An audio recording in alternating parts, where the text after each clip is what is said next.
শহীদ আশফাকুল্লাহ কথা বলছি না।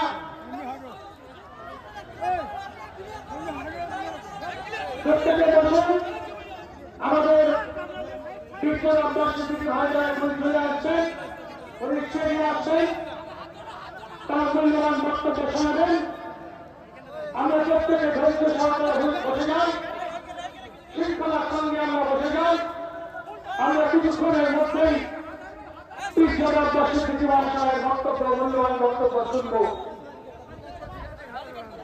আমরা ভুলে যাই মহাত্মা গান্ধীর কথা, আমরা অস্বীকার করি না মহাত্মা গান্ধীর কথা, কিন্তু মনে বড় রাখা লাগে যখন আমরা সীমান্ত গান্ধীকে উচ্চ দেখতে পাই।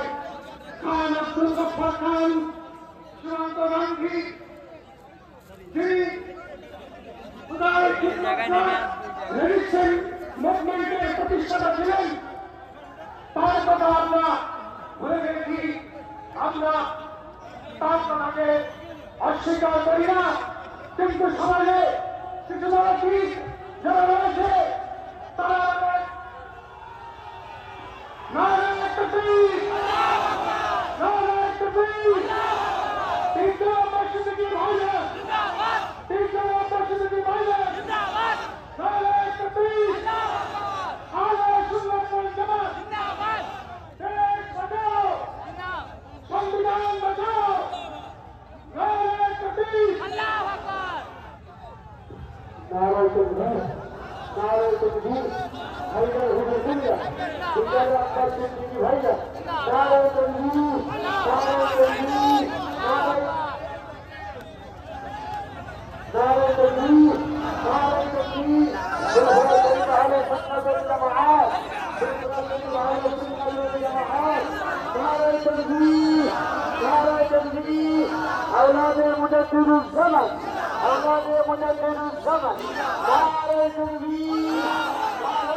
মাঠে চলে আসেন, যে যেখানে আছেন আপনারা রাস্তা ছেড়ে দিয়ে মাঠে এসে বসেন।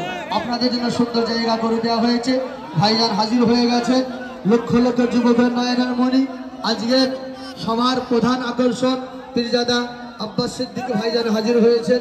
আপনাদের সম্মুখে মূল্যবান বক্তব্য রাখবেন, আপনারা হাজির হন। একবার মন খুলে, সকলে মন খুলে, মোহাব্বতে ভাইজানের ভালোবাসার মানুষ, অন্যায়ের বিরুদ্ধে আমরা সব সময় গর্জে উঠি। সেই গর্জিত আওয়াজ দিয়ে উচ্চ আওয়াজে তাকবীরের নারে তাকবীর, নারে তাকবীর।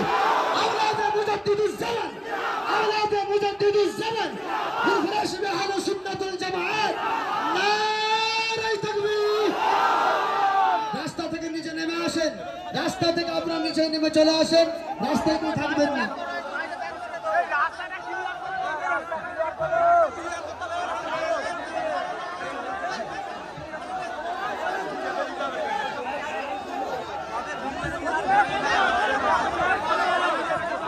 আপনারা প্রত্যেকে ধৈর্য সহকারে বসে যান, আসলের সময় হয়ে এসেছে। আমরা পীরজাদা আব্বাস সিদ্দিকী ভাইজানের মূল্যবান বক্তব্য শুনব। যে কথা আলোচনা করছিলাম, আমরা ভুলে যাই